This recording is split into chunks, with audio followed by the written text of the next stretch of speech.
हमारे स्वयं self search के लिए मुझे कुछ पॉलिटिशियन से मुलाकात करनी पड़ी। उनके घर, उनके ऑफिस काफी दिन तक जाना पड़ा। तब तक मुझे पॉलिटिशियंस की लाइफ के बारे में कुछ भी नहीं पता था, क्योंकि कोई संबंध ही नहीं आया कभी, ना अब आ रहा है। लेकिन मैं बहुत शॉक हो गई। उनके घर पर जब भी हम जाते थे, और भी बहुत सारे लोग होते थे, कंटिन्यूस वो फोन पे रहते थे। उनकी मेड्स को सब कुछ होने के बावजूद भी उस घर के औरतों को इतनी भागदौड़ करनी पड़ती थी, इवन उनके बच्चों को। वो देख के मैं सचमुच में अचरज में हो गई, इनकी पर्सनल लाइफ है या नहीं। एक दो दिन नहीं, लगातार दिन रात ऑफिस में जाओ तो सैकड़ों लोगों की लाइन, और एक एक लोग अपनी अपनी फरियाद, अपनी अपनी प्रॉब्लम्स लेके आते थे। उनसे मिलना इतना ज्यादा डिफिकल्ट था।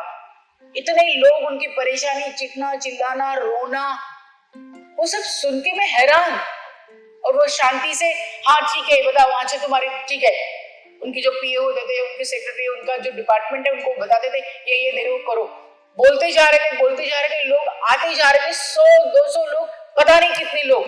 मैं खुद अपनी कोई बात वहां कर नहीं पाई, थक हार के, चूर होके मैं वहां से निकल गई। फिर मैं अचरज में आ गई कि ये पॉलिटिशियन की ड्यूटी इतनी डिफिकल्ट है, कैसी है इनकी ये लाइफ। मैं हमेशा सोचती थी हमारे डॉक्टर्स की या आर्टिस्टों की लाइफ बहुत डिस्टर्ब होती है। टाइमिंग नहीं, कभी भी बुलाओ, कभी खाओ पियो, खाने में से उठ के हमको जाना पड़ता है। फिर डॉक्टर्स को या हमारे आर्टिस्ट को शॉट लग गया तो आपको इमीडिएटली जाना पड़ता है। आने का जाने का कोई टाइम नहीं, आपकी ड्यूटी शिफ्ट कब बदलेगी पता नहीं, कोई पर्सनल लाइफ नहीं, कोई फेस्टिवल्स नहीं। हमारे घर की डॉक्टर्स की लाइफ भी वैसे ही है। दोनों लाइफ इतने नजदीक से जीने के बाद मुझे कभी नहीं लगा और भी कोई लाइफ इतनी डिस्टर्ब और इतनी डिफिकल्ट हो सकती है। और इनके तो दौरे लगे पड़े होते, पब्लिक मीटिंग्स है, सब कुछ है, सिर्फ टीवी पे वगैरह हम देखते रहते हैं। इतनी भयानक लाइफ कैसे जीते होंगे, कोई हार्ट अटैक से मर जाएगा। लेकिन पॉलिटिशियन बनने के होड़ में बहुत लोग हैं पॉलिटिशियन बनना चाहते हैं। क्यों? वो पावर और पैसा। सच्चाई तो मैं जानती नहीं, लेकिन कहा जाता है बहुत सारा पैसा करप्शन के जरिए इनके पास आता है। वो पावर है, पावर का एक नशा है। क्या इतनी डिफिकल्ट लाइफ और पावर और पैसों के लिए? तो इनकी पर्सनल लाइफ तो बहुत खराब है। इतने सारे पैसों का क्या करते होंगे ये लोग, जब वो खाने पीने का भी टाइम नहीं है ना फैमिली के साथ गुजारने का। क्या करना है इतना सारा पैसा? और फिर भी कहते हैं कि सब पैसा कमाते हैं, कहाँ रखना है? स्विस बैंक इधर उधर, उनको खुद को नहीं पता होगा कहाँ रखा होगा, कहाँ पे गया होगा, पता नहीं।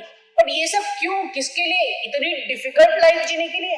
अगर यही इतना ज्यादा डिफिकल्ट काम ये पॉलिटिशियन बिना करप्शन के करे, बिना कोई दाग के, तो क्या है? भगवान के बाद तो वही है। कितनी बड़ी सेवा करते हैं, कितनी डिफिकल्ट लाइफ है। सिर्फ वो पैसों का लालच अगर उनमें है तो वो करप्शन ना करे। तो दुनिया की इतनी बड़ी सेवा कितनी अच्छी तरीके से वो कर सकते हैं, क्यों नहीं ऐसा होता है? इतना सारा पैसा, इतनी प्रॉपर्टी लेके वो जाएं, कहाँ जाएं? कहीं भी जाने की जगह नहीं है, सब कुछ छोड़ के जाना है, इतनी बदनामी लेके। कैसा जीवन है ये? क्या उन्हें उनके परिणाम नहीं पता? डर नहीं लगता है? आज ना कल हमें इसका जवाब देना पड़ेगा। इसी दुनिया में लोगों को बताए ना बताए, लेकिन सभी इंसानों के बैक ऑफ माइंड उनकी की हुई गलतियों को पता होता है उन्हें। जो भी उनको दुख मिलता है या जो परिणाम उनके घर वालों के ऊपर होते हैं, उनके बच्चे जिस पे से गुजरते हैं, वो सभी एक दूसरे की कड़ियां हैं कि गलत कामों का नतीजा है। फिर क्यों इतने ही सुंदर काम में वो छोटा सा काला दाग क्यों? कितने भी पैसे आए कमी पड़ेंगे, ये हमारी अपनी नियत है। थोड़े से पैसे में हम सब कुछ कर सकते, ये नियत होनी चाहिए। ऐसे कैसे कम पड़ सकते हैं पैसे? मिनिमम सबके पास होना चाहिए, उसी में खुशी मनानी चाहिए। ये एटीट्यूड हम में आए तो ये बात ही नहीं बनेगी। और इतना दोष हम पॉलिटिशियंस को देते, कहाँ से जाते हैं? आपके हमारे इधर से तो जाते हैं, हमारे जैसे तो इंसान है। फिर ऐसे बनते कैसे हैं? सोचने पे हमें पता चलता है कि एक छोटे से ऑफिस में जाने के लिए उधर का प्यून भी हमसे 50-100 रुपए लेता है, कोई ना कोई लाइन तोड़ने के लिए। उधर का वॉचमैन भी ये काम करता है। करप्शन कहाँ नहीं है और क्यों है? सभी लोग नहीं है। ऐसी कोई फील्ड है जिसमें करप्शन नहीं है? दवाइयां डुप्लीकेट बनाई जाती है, धान में मिलावट होती है, बच्चों के प्रोडक्ट में डाला जाता है जो बाद में जाके बच्चों को हानिकारक हो सकता है। तम्बाकू, दारू, सब गुटखा, हमें पता है उससे क्या होता है, लेकिन बनाया जाता है और बड़ी जोर शोर से उसकी ऐड की जाती है। इंडस्ट्री जिस तरह की फिल्में बनाती है, एंटरटेनिंग और बहुत ज्यादा फायदे वाली होती है, लेकिन उतना नुकसान भी करती है अगर उसमें गलत कोई बातें हैं। जिस तरह से एक्सपोजर, जिस तरह के सीन्स होते हैं आपको अट्रैक्ट करने के लिए, एंटरटेन करने के लिए, अगर फिल्मों का या सोशल मीडिया का गलत फायदा नहीं है तो अच्छा फायदा भी नहीं है। अच्छा फायदा भी है, गलत फायदा भी है। जितनी फील्ड है, जितने प्रोफेशन है, जितना काम है, हर चीज में, हर जगह पे लोग करप्शन करते हैं। करप्शन यानी अलग से क्या है?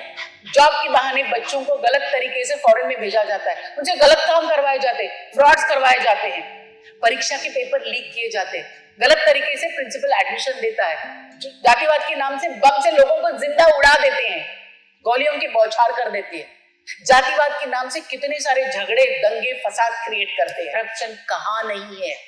जितनी फील्ड है वहां पे उतने करप्शन है, क्योंकि ये लोगों की नियत है, फितरत है। करप्शन उनके दिमाग में, लोगों के, हमारे हैं। कौन सी ऐसी फील्ड है जिसमें करप्शन नहीं है? क्योंकि इंसान वो फील्ड चलाते हैं, इंसान की नियत वो बदलनी चाहिए, ये समझ आनी चाहिए। हम एक दूसरे के लिए हैं, कोई भी चीज छुपने वाली नहीं है। आज अगर छुपी तो कल बाहर आने वाली है। अगर आज आपने अपने बच्चे को या किसी को भी गलती करते वक्त रोका नहीं, वही सड़ा हुआ एक काम पूरी पेटी को खराब कर देगा। करप्शन लोगों के दिमाग में है, संस्कारों की कमी में है, दुनिया के हर कोने में है, क्योंकि इंसान जहां जहां बसा है वहां वहां पे करप्शन है। जिसके हाथ में जो पोजीशन मिली उसके हिसाब से उसने वो करप्शन किया, उसके परिणामों के बारे में जाना नहीं, आज की एक्साइटमेंट में हर गलत काम कर लिया। लेकिन जब पता चलता है तब तो सुधरो, अगर कर लिया है पछतावा करो। जो बीत गया, आगे तो देखो। दिन का भूला शाम को वापस आए, हाँ आना चाहिए। अगर गलती हुई तो आ जाओ वापस, सुधारो। जरूरत नहीं हर गलती की सजा उस तरह से होगी, फांसी या जेल होगी। ये छोटी छोटी गलतियां हैं जो जिसकी सजा आपको, आपके परिवार को, आपके समाज को भुगतनी पड़ती है। हर गलती को पकड़ के जेल में या फांसी में नहीं दिया जाता।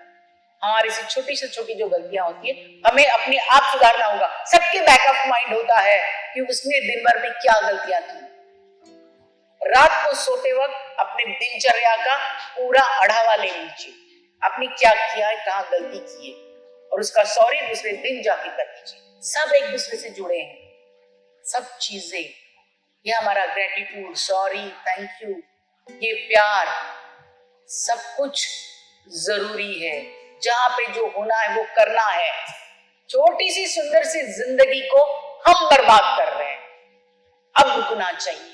हर तरफ का करप्शन, हर जगह का रुकना चाहिए, और वो सिर्फ हम ही रोक सकते हैं।